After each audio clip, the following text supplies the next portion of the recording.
आज की वीडियो में हम देखेंगे भारत में पुनर्जागरण लाने वाली संस्थाएं, पुनर्जागरण लाने वाले व्यक्तित्व के बारे में वो 5 मोस्ट इम्पॉर्टेंट बातें जो एग्ज़ाम में पूछी जाती हैं और भविष्य में भी पूछी जाती रहेंगी।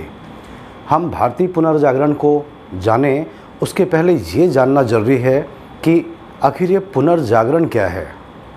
पुनर्जागरण का आशय है फिर से जागना, और यहाँ भारतीय पुनर्जागरण कहने का ये अर्थ होता है कि भारत में फिर से जागरूकता आना, फिर से जागृति आना, लोगों में चेतना आना। हमें मालूम है कि भारत प्राचीन काल में जागरूक अवस्था में था। भारत का ज्ञान विज्ञान भारत में ही नहीं बल्कि पूरी दुनिया में प्रसिद्ध था।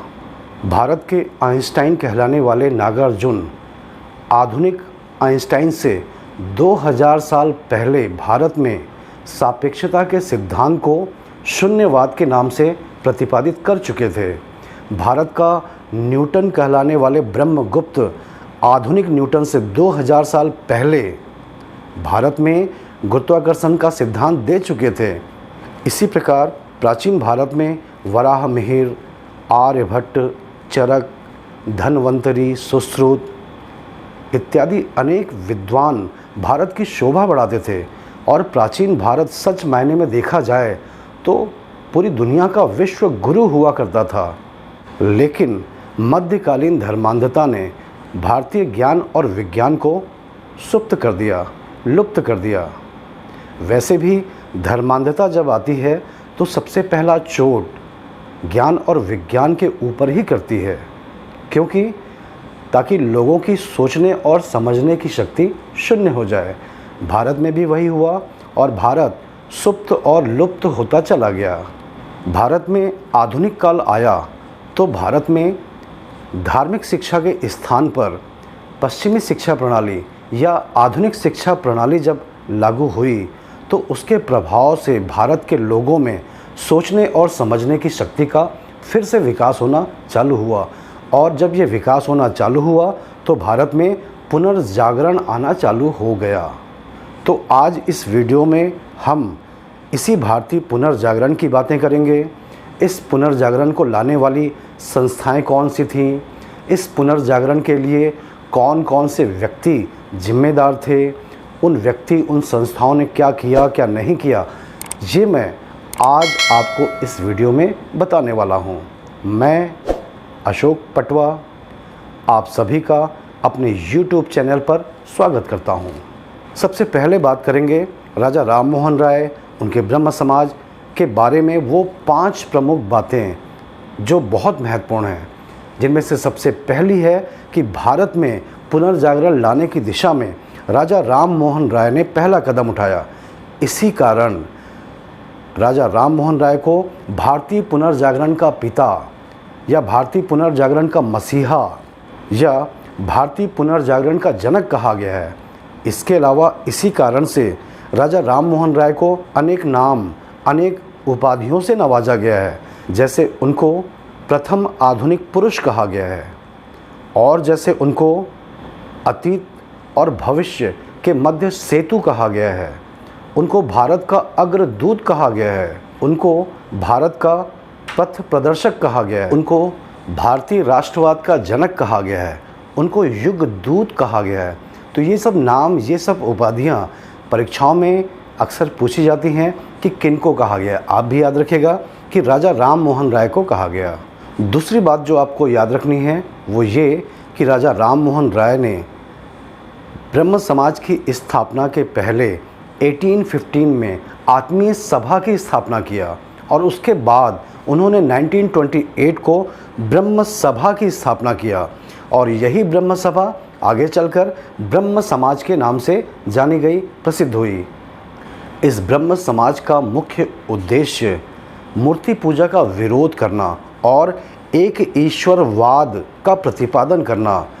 हिंदू धर्म में जो अवतारवाद है, बहुदेववाद है, इन सब का विरोध करना, सामाजिक और धार्मिक जो कुरीतियाँ थीं उन कुरीतियों का विरोध करना ही इस ब्रह्म समाज का मुख्य उद्देश्य था। इस ब्रह्म समाज के उद्देश्यों का राजा राम मोहन राय के विचारों का प्रचार प्रसार करने के लिए देवेंद्रनाथ टैगोर के द्वारा, देवेंद्रनाथ टैगोर पुस्तकों में देवेंद्रनाथ ठाकुर भी छपा होता है, इनका मूलतः सरनेम जो है वो ठाकुर था, बाद में इन्होंने अपना सरनेम चेंज करके टैगोर कर लिया। ये रविन्द्रनाथ टैगोर के पिताश्री थे देवेंद्रनाथ ठाकुर। तो बात हो रही थी कि राजा राम मोहन राय के विचारों का और ब्रह्म समाज के सिद्धांतों का प्रचार प्रसार करने के लिए देवेंद्रनाथ टैगोर के द्वारा तत्वबोधिनी सभा की स्थापना 1839 में की गई थी। तो इसे भी याद रखिएगा। तीसरी बात जो आपको याद रखनी होगी वो ये कि राजा राम मोहन राय कोई राजा नहीं थे, बल्कि उस समय के मुग़ल सम्राट अकबर द्वितीय के द्वारा इनको दी गई उपाधि थी और इसी मुग़ल सम्राट अकबर द्वितीय के दूत के रूप में राजा राम मोहन राय 1830 में ब्रिटेन के सम्राट विलियम चतुर्थ के दरबार में गए, उनसे मिलने गए। क्यों मिलने गए? मुग़ल सम्राट की पेंशन की राशि बढ़ाने के लिए। तो याद रखिएगा ये राजा नहीं थे, राजा की इनकी टाइटल थी। और दूसरी चीज़ ये भी याद रखिएगा कि ब्रिटेन जब गए तो वहीं ब्रिस्टल नाम के शहर में राजा राम मोहन राय की मृत्यु हो गई और वहीं उनकी समाधि बना दी गई है। 1833 में इनकी मृत्यु हुई थी। तो ये भी याद रखिएगा। चौथी बात जो आपको याद रखनी है वो ये कि आधुनिक भारत में राजा राम मोहन राय के दो प्रमुख योगदान थे। दो में से पहला योगदान कौन सा? इन्हीं के प्रयासों से सती प्रथा की समाप्ति हुई थी। हमको मालूम है कि 1829 में लॉर्ड विलियम बेंटिंग के द्वारा सती प्रथा को समाप्त कर दिया गया। इस कार्य के पीछे किसकी प्रेरणा काम कर रही थी? राजा राम मोहन राय की। इनका दूसरा कार्य था आधुनिक भारत में अंग्रेजी शिक्षा प्रणाली को लागू करवाना, पश्चिमी शिक्षा प्रणाली को लागू करवाना। हमको मालूम है कि लॉर्ड मैकाले की अध्यक्षता में एक बोर्ड गठित किया गया था और इस बोर्ड के सामने दो प्रश्न था कि भारत में पुरानी धार्मिक शिक्षा प्रणाली को लागू किया जाए या फिर भारत में आधुनिक शिक्षा प्रणाली को लागू किया जाए। इस बोर्ड में राजा राम मोहन राय के नेतृत्व में आधुनिक शिक्षा प्रणाली को लागू करवाने का जोर दिया गया, दबाव बनाया गया। उसका परिणाम निकला 1835 का लॉर्ड मैकाले की घोषणा और इस घोषणा के अनुसार भारत में अंग्रेजी शिक्षा प्रणाली को ही लागू करने का निर्णय लिया गया। याद रखिएगा इस घोषणा को मैकाले मिनट कहा जाता है। 1835 मैकाले मिनट। इसके बाद पांचवी बात जो आपको याद रखनी होगी वो ये कि राजा राम मोहन राय की मृत्यु के बाद ब्रह्म समाज के मुख्य आचार्य देवेंद्रनाथ ठाकुर बने और देवेंद्रनाथ ठाकुर के बाद अगले मुख्य आचार्य केशवचंद सेन बने। और ये केशवचंद सेन का ही प्रयास था कि ब्रह्म समाज बंगाल से बाहर पूरे भारत में फैल गई। ब्रह्म समाज का प्रसार पूरे भारत में करने का अगर किसी को श्रेय दिया जा सकता है तो वो थे केशवचंद सेन। केशवचंद सेन की प्रेरणा पर ही महाराष्ट्र में प्रार्थना समाज की स्थापना 1867 में आत्माराम पांडुरंग और एम.जी. रानाडे के द्वारा की गई। एम.जी. रानाडे, महादेव गोविंद रानाडे, इनको महाराष्ट्र का सुकरात कहा गया। एम.जी. रानाडे के शिष्य थे गोपाल कृष्ण गोखले, जिन्होंने 1905 में भारत सेवक समाज सर्वेंट ऑफ इंडिया सोसाइटी की स्थापना किया। और गोखले जी के शिष्य कौन थे? आप सभी को मालूम होगा, गांधी जी। तो आप यहाँ याद रखिएगा गांधी जी के गुरु कौन? गोखले जी। और गोखले जी के गुरु कौन? एम.जी. रानाडे। खैर, हम बात करें ब्रह्म समाज की तो ब्रह्म समाज में देवेंद्रनाथ ठाकुर और केशवचंद सेन में आपसी मनमुटाव हुआ। उसका नतीजा निकला कि देवेंद्रनाथ ठाकुर के द्वारा 1865 में केशवचंद सेन को ब्रह्म समाज से बहिष्कृत कर दिया गया, बाहर कर दिया गया।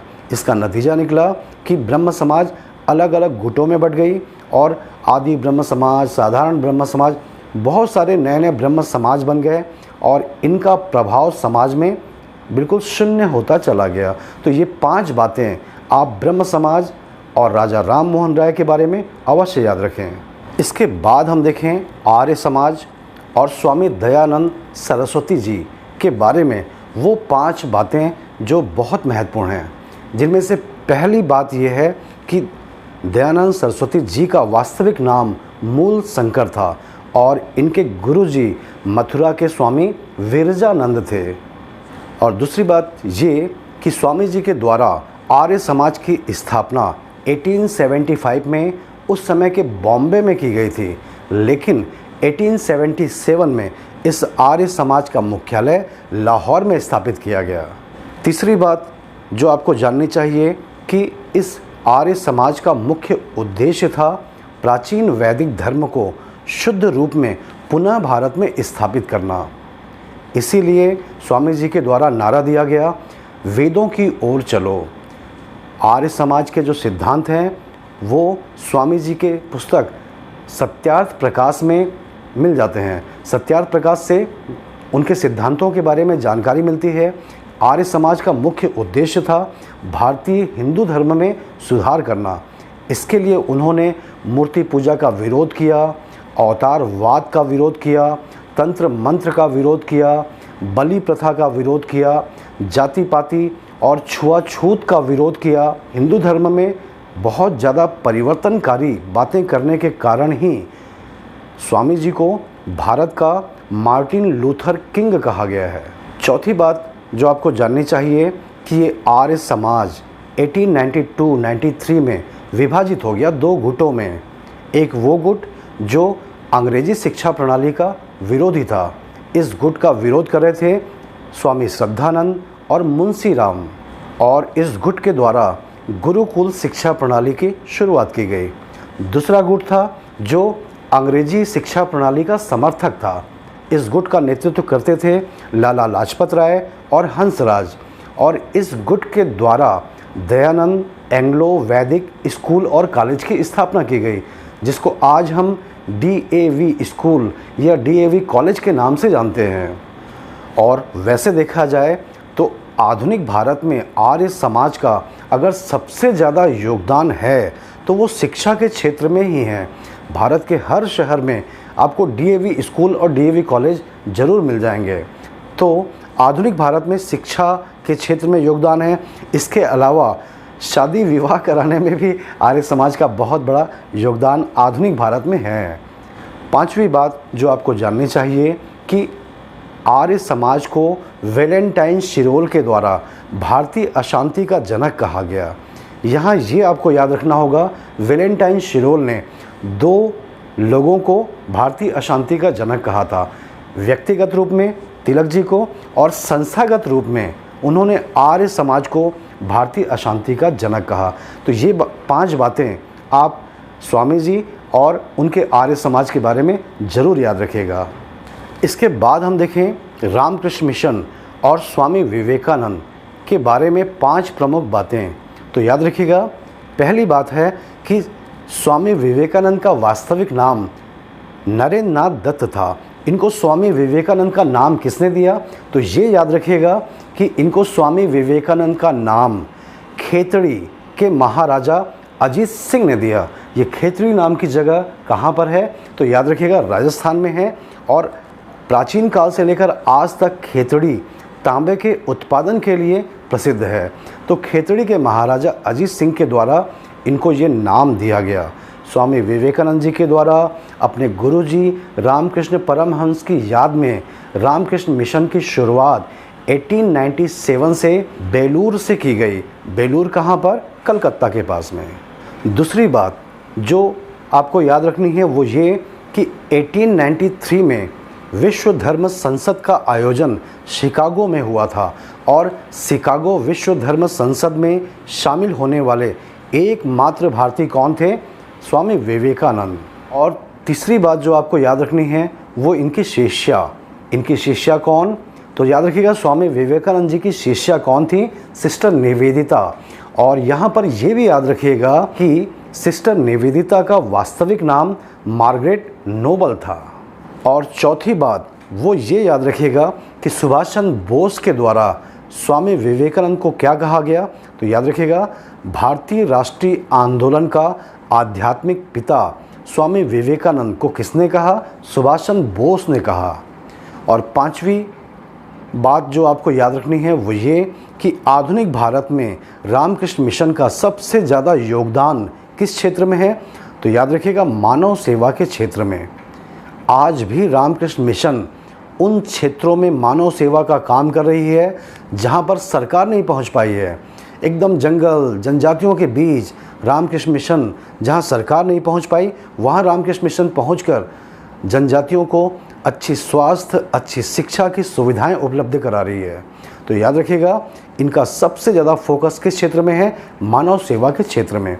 तो ये 5 बातें आप रामकृष्ण मिशन और स्वामी जी के बारे में ज़रूर याद रखिएगा। इसके बाद हम देखें सर सैयद अहमद खान और उनके अलीगढ़ आंदोलन के बारे में 5 प्रमुख बातें, जिनमें से पहली बात यह है कि 1857 की क्रांति के समय में सर सैयद अहमद खान ब्रिटिश सरकार के न्यायिक सेवा में थे और उस समय वो बिजनौर में सदर अमीन की पोस्ट पर थे। और ये भी याद रखिएगा कि उन्होंने 1857 की क्रांति के कारणों पर एक पुस्तक भी लिखी है। उस पुस्तक का नाम है असबाब ए बगावत ए हिंद। दूसरी बात जो आपको याद रखनी है कि सर सैयद अहमद खान के द्वारा भारतीय मुसलमानों में अंग्रेजी शिक्षा प्रणाली या पश्चिमी शिक्षा प्रणाली के प्रति जागरूकता लाने के लिए और धार्मिक और सामाजिक कुरीतियों को दूर करने के लिए अलीगढ़ आंदोलन की शुरुआत की गई। तीसरी बात जो आपको जानना चाहिए वो ये कि इन्होंने 1875 में अलीगढ़ में एक एंग्लो ओरिएंटल मुस्लिम कॉलेज की स्थापना किया और यही कॉलेज आगे चलकर 1920 में अलीगढ़ मुस्लिम विश्वविद्यालय के नाम से जाना गया। चौथी बात जो आपको जानना चाहिए कि सर सैयद अहमद खान के द्वारा अपने विचारों का प्रचार प्रसार करने के लिए एक पत्रिका चलाई गई, नाम था उसका तहजीब उल अखलाक। और पांचवी और अंतिम बात ये कि इन्होंने हिंदू और मुसलमान को भारतीय नववधु की सुंदर 2 आंखें कहा। ये उस समय उन्होंने कहा जब ये सांप्रदायिक नहीं थे, कट्टरपंथी नहीं थे, लेकिन समय बीतने के साथ ये कट्टरपंथी होते चले गए। इनका दृष्टिकोण सांप्रदायिक होता चला गया और आगे चलकर जब कांग्रेस की स्थापना हुई, आज़ादी की लड़ाई चालू हुई, तो ये कांग्रेस के विरोधी के रूप में नज़र आए। तो ये 5 बातें सर सैयद अहमद खान और उनके अलीगढ़ आंदोलन के बारे में आप ज़रूर याद रखिएगा। इसके बाद हम देखें थियोसॉफिकल सोसाइटी और मिस एनी बेसेंट के बारे में 5 प्रमुख बातें। तो याद रखिएगा जिनमें से पहली बात है कि थियोसॉफिकल सोसाइटी की स्थापना 1875 में मैडम ब्लावेट्स्की जो कि रशियन थी और हेनरी ऑलकॉट जो कि अमेरिकन थे, इन दोनों के द्वारा 1875 में न्यूयॉर्क में की गई थी। दूसरी बात ये जानिएगा कि इस संस्था का अंतर्राष्ट्रीय मुख्यालय न्यूयॉर्क के बदले में भारत में लाया गया। कहाँ पर?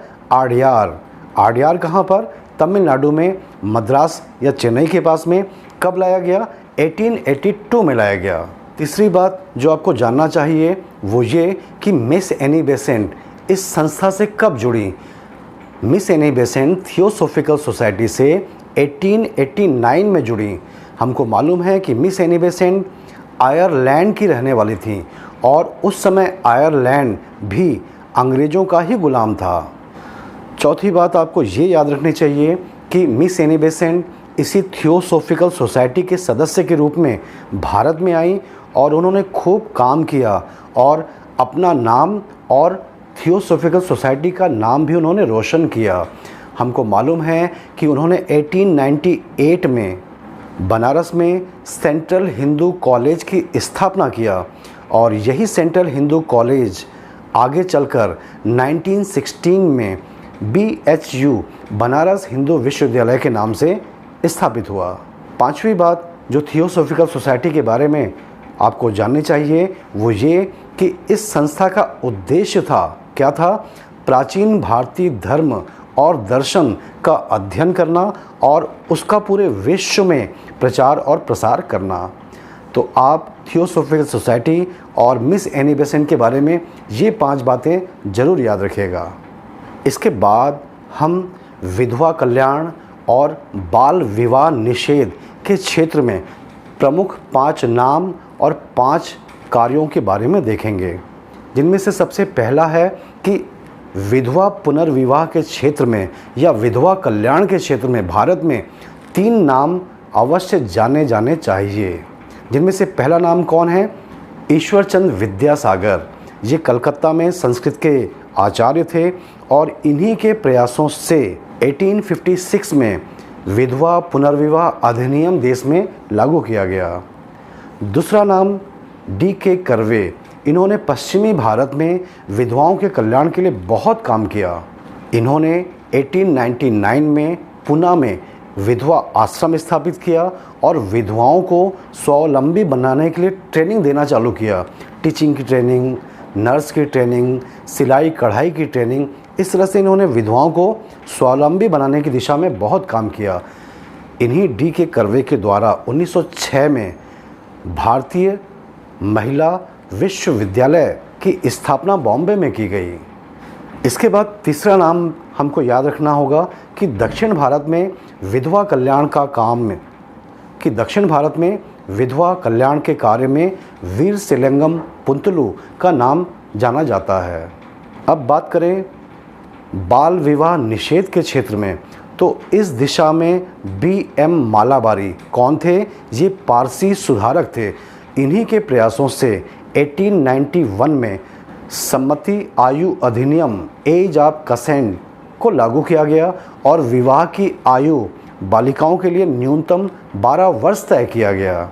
इस दिशा में दूसरा और बहुत ही महत्वपूर्ण कार्य अजमेर के न्यायाधीश हरविलास सारदा के द्वारा किया गया। इन्हीं के प्रयासों से 1930 में बाल विवाह निषेध कानून लाया गया और इस कानून के द्वारा भारत में विवाह की न्यूनतम उम्र तय की गई और ये तय किया गया कि बालक की उम्र न्यूनतम 18 साल और बालिकाओं की उम्र न्यूनतम 14 साल, इससे कम में विवाह की अनुमति नहीं होगी। इस कानून को लाने में हरविलास सारदा की बहुत बड़ी भूमिका थी, इसलिए 1930 के इस कानून को सारदा एक्ट भी कहा गया। भारतीय पुनर्जागरण के बारे में इस वीडियो में इतना ही। इसका शेष भाग अगले वीडियो में देखेंगे। आशा करता हूँ कि ये वीडियो आपकी परीक्षाओं के लिए उपयोगी साबित होगा। अगर आपको ये वीडियो पसंद आया हो तो आप वीडियो को लाइक करिएगा और चैनल को भी सब्सक्राइब करिएगा।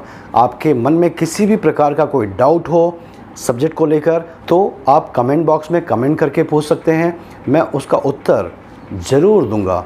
आप सभी लोगों ने समय दिया, इसके लिए बहुत बहुत धन्यवाद।